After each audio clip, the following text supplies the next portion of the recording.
Di tepian sungai-sungai besar yang membelah hutan Kalimantan Selatan, terbentuklah satu peradaban yang kelak melahirkan identitas khas, suku Banjar.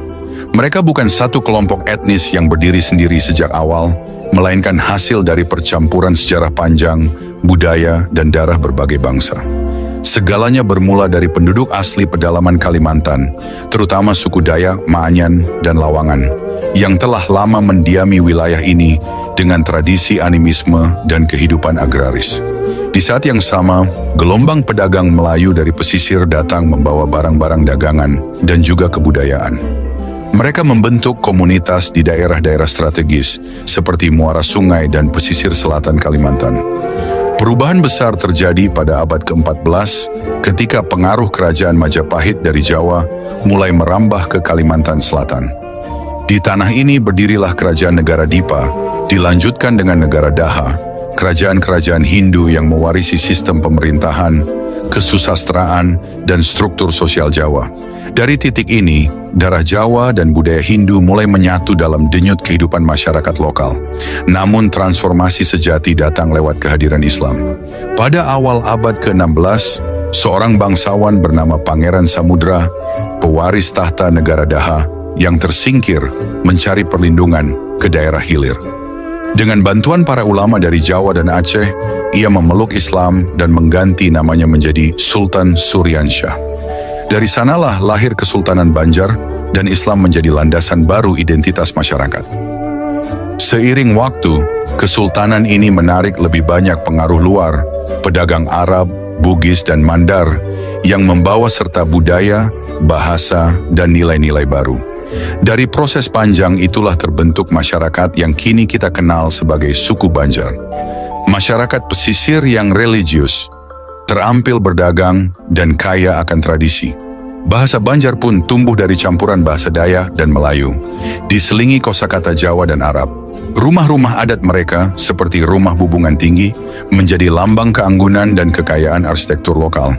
Di sisi lain, tradisi-tradisi seperti batampung, upacara penyambutan, dan bayun anak, ritual syukuran anak, memperlihatkan harmoni antara warisan nenek moyang dan nilai-nilai Islam. Kini, suku Banjar tidak hanya mendiami Kalimantan Selatan, tetapi juga telah menyebar ke berbagai penjuru, Kalimantan Tengah, Timur, bahkan hingga ke Malaysia dan Brunei. Namun dimanapun mereka berada, satu hal tetap terpatri, semangat dagang, keluhuran adat, dan kebanggaan akan asal-usul yang berakar dalam sejarah panjang pertemuan antar bangsa. Selain tersebar di Kalimantan Selatan, populasi suku Banjar juga dapat ditemukan dalam jumlah besar di Kalimantan Tengah dan Kalimantan Timur. Di luar Kalimantan, diaspora Banjar juga menetap di beberapa daerah di Sumatera, seperti Riau, Sumatera Utara, dan Jambi, serta di Semenanjung Malaysia, yang merupakan hasil dari gelombang migrasi orang Banjar sejak abad ke-18 ke kawasan Kepulauan Melayu. Sebagai penutur bahasa Banjar, masyarakat Banjar memiliki kekayaan dialek dan warisan budaya yang kuat. Mereka juga terikat dalam persamaan sejarah, nilai, dan tradisi yang diwariskan secara turun-temurun. Berbagai elemen kebudayaan Banjar telah diakui secara resmi oleh pemerintah Indonesia sebagai bagian dari warisan kebudayaan nasional. Proses Islamisasi di Kalimantan menjadi salah satu penanda penting dalam perkembangan identitas suku Banjar.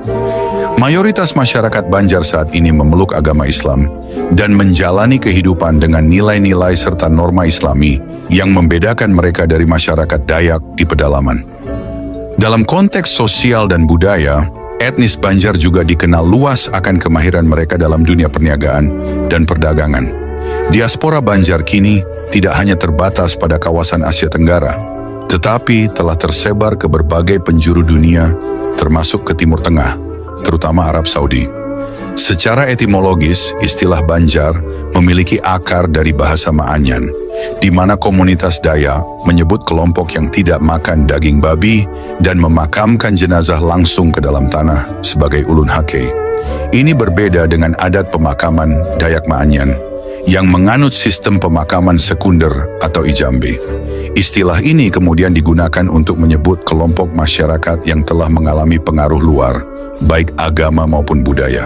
Dengan demikian, suku Banjar sesungguhnya merupakan bagian dari rumpun besar masyarakat Dayak yang telah berasimilasi.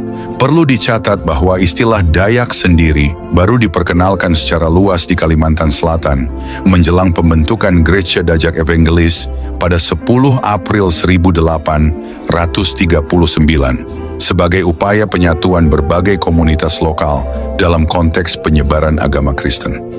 Istilah ini kemudian diperkuat dengan adanya sebutan geografis Tanah Dayak pada masa awal pemerintahan kolonial Hindia Belanda di abad ke-19. Sementara itu, menurut Hikayat Banjar, nama Banjar berasal dari sebuah kampung di tepi Sungai Kuin, dan oleh komunitas Dayak Ngaju, kelompok ini dikenal sebagai Oloh Masih, yang identik dengan subetnis Banjar Kuala. Genealogi masyarakat Banjar menunjukkan hubungan erat dengan komunitas Dayak Bukit atau Dayak Meratus yang mendiami kawasan Pegunungan Meratus. Temuan arkeologis di Geopark Meratus menunjukkan bahwa wilayah ini telah dihuni manusia sejak masa prasejarah. Dalam sejarah lokal, keberadaan masyarakat Banjar tidak terlepas dari berdirinya kerajaan-kerajaan kuno. Salah satunya adalah Kerajaan Kuripan dan Tanjung Puri yang terletak di lembah Sungai Tabalong.